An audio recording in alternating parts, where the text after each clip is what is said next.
Hello दोस्तों, नमस्कार। क्या हाल है? आज कितने राज्यों में बारिश के ने तूफान खड़ा कर रखा है। प्लेन राज्यों में भी बाढ़ की स्थिति बन गई है और हमारी जनता को नेशनल डिजास्टर रिलीफ फोर्स के कर्मठ जवान अपनी जान हथेली पर रखकर लोगों की जीवन की रक्षा कर रहे हैं। भीषण संकट के समय एनडीआरएफ देवदूत बनकर रक्षा कर रही है। एनडीआरएफ के जवानों को देश सैल्यूट। एनडीआरएफ के जवानों को देश का सैल्यूट। सामना न्यूज 24 महान जवानों को सैल्यूट करती है। चाहे तो आप भी अपने जीवन संकट में डालकर सबकी जान बचाने वाले एनडीआरएफ जवानों को सैल्यूट कर लें। सो फ्रेंड्स, आज तारीख है 12 जुलाई, दिन है बुधवार, हिंदी तिथि है, दसवीं कृष्ण पक्ष, भरणी नक्षत्र है, चंद्र वृष राशि में है। दोस्तों, आजकल बिजली करंट से काफ़ी दुर्घटनाएं हो रही हैं। बच्चों को बिजली पोल से दूर रहने की सलाह देते रहें। बच्चों को फ्रिज, फैन, बिजली स्विच वगैरह को ना छूने दें और उन्हें अपने परिवार को सुरक्षित रखें। तो शुरू करते हैं आज के मुख्य समाचार। आज देश दुनिया की खबरें शुरू करते हैं।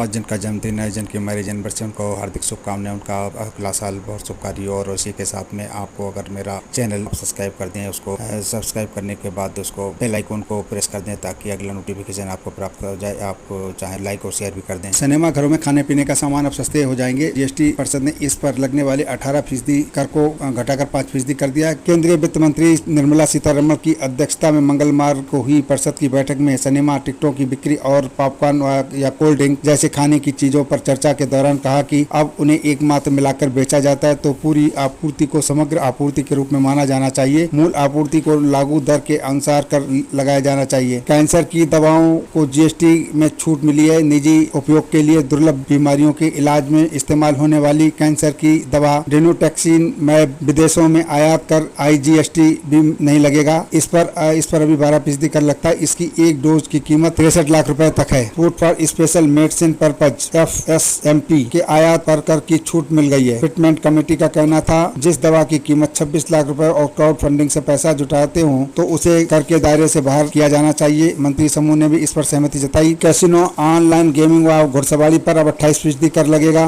और इसके साथ ही बहुत से करों का कम बढ़ किया गया जो आपको आने वाले समय में पता लगेगा। सुप्रीम कोर्ट ने प्रवर्तन निदेशालय ईडी के निदेशक संजय कुमार मिश्रा को केंद्र की ओर से मिले तीसरे सेवा विस्तार को गैर कानूनी करार देते हुए नष्ट कर दिया। हालांकि शीर्ष कोर्ट ने केंद्र सरकार को राहत देते हुए ईडी और सीबीआई के प्रमुख का कार्यकाल 5 साल तक बढ़ाने के नियम को उचित माना है। याचिकाकर्ता जया ठाकुर ने केंद्र सरकार पर राजनीतिक विरोधियों के खिलाफ प्रवर्तन एजेंसियों का दुरुपयोग करने का आरोप लगाया। कांग्रेस नेता रणदीप सुरजेवाला और तृणमूल कांग्रेस नेता महुआ मोइत्रा व साकेत गोखले ने भी ऐसे ही आरोप लगाकर फैसले को चुनौती दी थी। केंद्रीय गृह मंत्री अमित शाह ने कहा कि फैसले पर खुशियां मना रहे लोग भ्रम में हैं।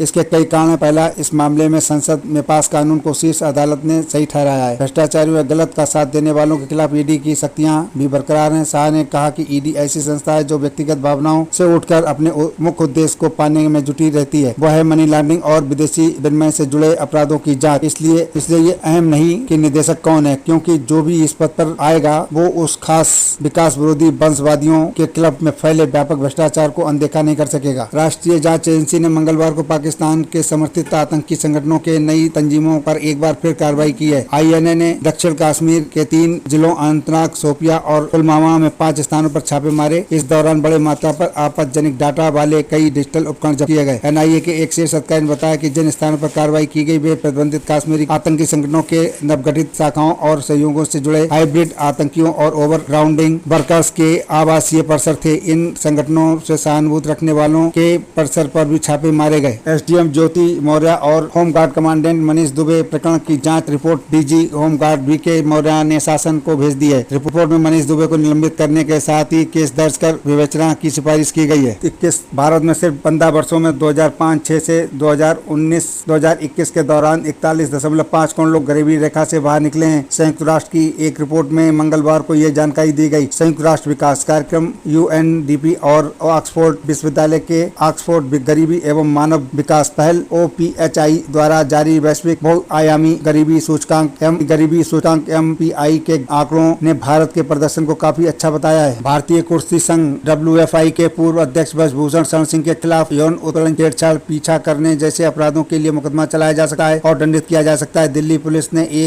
ने अब तक की जांच के आधार पर सिंह के खिलाफ दायर आरोप पत्र में ये बात कही है। आरोप पत्र में कहा गया कि एक शिकायतकर्ता ने 6 स्थानों का उल्लेख किया जहां उसे लगा कि ब्रजभूषण शरण ने उसके साथ छेड़छाड़ की है। पटियाला हाउस कोर्ट में दायर रिपोर्ट में पुलिस ने कहा कि पास्को के तहत सिंह के खिलाफ कोई ताक नहीं है। प्रधानमंत्री नरेंद्र मोदी की आगामी फ्रांस यात्रा दोनों ही देशों के बीच 25 साल पुरानी राजनीतिक साझेदारी को और मजबूती देने वाली साबित होगी, मीडिया के आसार है। मीडिया इंडिया ग्रुप की एक रिपोर्ट में बताया गया कि मोदी की फ्रांस यात्रा के दौरान दोनों देशों के बीच आर्थिक सहयोग बढ़ाने पर जोर रहेगा। साथ ही इससे भारत यूरोपीय संबंधों को एक नया आयाम मिलने का आसार है। रक्षा मंत्री राजनाथ सिंह मंगलवार को अपने मलेशिया दौरे के दौरान मंगलवार को रामकृष्ण मिशन पहुंचे। उन्होंने ट्वीट किया, मिशन दौरे पर युवा आइकॉन स्वामी विवेकानंद को श्रद्धांजलि अर्पित की। इस प्रतिमा का अनावरण 2015 में पीएम नरेंद्र मोदी ने किया था। उन्होंने बातू के गुफा मंदिर के दर्शन किए। 400 अरब साल पुराना चूना पत्थर की पहाड़ी पर स्थित बातू गुफाओं में भगवान मुर्गन को समर्पित 272 सीढ़ियों वाला प्रसिद्ध हिंदू मंदिर है। शाहजहांपुर के थाना सदर बाजार के मोहल्ला सुभाष नगर निवासी छात्रा तान्या सैनी 19 ने सोमवार शाम को पंखे में लटक कर जान दे दी। वो बीए द्वितीय वर्ष की छात्रा थी। परिजनों ने युवक पर ब्लैकमेल कर प्रताड़ित करने का आरोप लगाया। पुलिस ने आरोपी को गिरफ्तार कर जेल भेज दिया। पिता शादी समारोह में फूलों से सजावट करने का काम करते थे। सोमवार के शाम करीब 5 बजे वो पत्नी के साथ रिश्तेदारी में गए थे। बेटी घर में अकेली थी। रात में करीब 8:30 बजे वो घर लौटे। दंपति का मकान का दरवाजा खुला मिला। अंदर कूलर भी चल रहा था। बरामदे में अंधेरा था। लाइट जलाने पर बेटी को साड़ी के फंदे में लटका देख चीख निकल पड़ी। पुलिस को सूचना दी। पुलिस ने आकर के तहरीर के आधार पर मुकदमा दर्ज कर लिया गया। पुलिस ने आरोपी युवक को जेल भेज दिया। मामले की जाँच की जा रही है। ये बात PS वीर कुमार सीओ सिटी ने कही। प्रदेश में बिजली उत्पादन के लिए 1600 मेगावाट की नई परियोजना स्थापित की जाएगी। इस पर NTPC और प्रदेश सरकार 50-50% राशि खर्च करेंगे। ये प्रदेश का पहला अल्ट्रा सुपर क्रिटिकल प्लांट होगा। इसमें पावर कॉर्पोरेशन को करीब ₹1 सस्ती बिजली मिलेगी। इसे मंगलवार को कैबिनेट की बैठक में मंजूरी दे दी गई है। विभागीय दावा है कि एडवांस टेक्नोलॉजी, उच्च एफिशिएंसी, कोयले की कम खपत होने की वजह से बिजली की कीमत कम आएगी। इस परियोजना को ओबरा डी परियोजना का नाम दिया गया है। लोक भवन में मंगलवार को हुई परिषद की बैठक में सोनभद्र के ओबरा में 17,985.27 करोड़ की लागत से 800 मेगावाट की परियोजनाओं को मंजूरी दी गई। ओबरा डी तापीय परियोजना की स्थापना NTPC और उत्तर प्रदेश विद्युत उत्पाद निगम लिमिटेड के 50-50% की हिस्सेदारी रहेगी। श्री कृष्ण जन्मभूमि शाही ईदगाह विवाद में इलाहाबाद हाई कोर्ट के एक आदेश के खिलाफ शाही ईदगाह मस्जिद के प्रबंधन ट्रस्ट समिति ने सुप्रीम कोर्ट का रुख किया है। हाई कोर्ट ने 26 मई को दिए आदेश में मामले से जुड़ी सभी याचिकाएं मथुरा जिला अदालत से अपने यहाँ ट्रांसफ़र करने को कहा था। लखनऊ निवासी रंजना अग्निहोत्री के मुकदमे में श्री कृष्ण जन्मभूमि के तौर पर 13.37 एकड़ ज़मीन पर अधिकार मांगा गया है। जिनका कहना है कि जन्मभूमि पर बनी शाही ईदगाह मस्जिद हटाई जानी चाहिए। सुप्रीम कोर्ट ने 2021 में लखीमपुर हिंसा मामले में आरोपी आशीष मिश्रा को अंतिम जमानत मंगलवार को 26 सितंबर तक बढ़ा दी है। आशीष मिश्रा केंद्रीय मंत्री अजय कुमार मिश्रा के पुत्र हैं। इस हिंसा में 8 लोगों की जान चली गई थी। संविधान अनुच्छेद 370 को निरस्त किए जाने के खिलाफ दायर याचिकाओं पर सुप्रीम कोर्ट 2 अगस्त से दैनिक आधार पर सुनवाई करेगा। सुप्रीम कोर्ट ने कहा कि जम्मू कश्मीर की मौजूदा स्थिति के बारे में सिर्फ केंद्र सरकार के नए हलफनामे पर निर्भर नहीं रहा जा सकता। सुनवाई के दौरान वरिष्ठ वकील राजू रामचंद्रन ने अदालत को सूचित किया कि IAS अधिकारी शाह फैसल और एक्टिविस्ट सहला राशिद ने अपनी याचिकाएं वापस ले ली हैं। पीठ ने उन्हें याचिकाएं वापस लेने की इजाज़त दे दी है। इससे पहले तुषार मेहता ने कहा कि अनुच्छेद 370 को निरस्त करने के बाद जो स्थिति है उसमें किसी के भी इससे पीछे हटने की कोई आपत्ति नहीं हो सकती है। प्रदेश में बिजली उत्पादन के लिए सोनभद्र में ओबरा में 1600 मेगावाट की नई परियोजनाएं स्थापित की जाएंगी। इस पर NTPC और प्रदेश सरकार ने 50-50% राशि खर्च करेंगे। ये प्रदेश का पहला अल्ट्रा सुपर क्रिटिकल प्लांट होगा जिसमें पावर कॉर्पोरेशन को करीब ₹1 सस्ती बिजली मिलेगी। इसे मंगलवार की योगी के कैबिनेट बैठक में मंजूरी दे दी गई है। बीएड में प्रवेश परीक्षा के लिए काउंसलिंग प्रक्रिया अगस्त से शुरू होगी। बुंदेलखंड विश्वविद्यालय सभी विश्वविद्यालय से अंतिम वर्ष की परीक्षाओं और परिणामों की सूचना एकत्र कर रहा है। काउंसलिंग शुरू करने के लिए परीक्षाओं के परिणाम घोषित होने का इंतजार किया जा रहा है। भारी बारिश के बाद दिल्ली, यूपी, पंजाब, हरियाणा समेत मैदानी राज्यों में अब बाढ़ का खतरा पैदा हो गया है। रेगिस्तानी राजस्थान से लेकर पहाड़ी राज्यों तक गंगा, यमुना और ब्यास समेत सभी प्रमुख नदियां उफान पर हैं। शहरों, कस्बों, गांव और घरों व खेतों में पानी घुस गया है। हज़ारों हेक्टेयर फसलें बर्बाद हो गई हैं। पहाड़ों पर बारिश का कहर बना हुआ है। हिमाचल में 1388 सड़कें बंद हैं। पंजाब हरियाणा में अम्बाला, लुधियाना समेत प्रमुख हाईवे बंद हैं। अम्बाला में चमन वाटिका गुरुकुल के हॉस्टल में करीब 3 फुट पानी भर गया।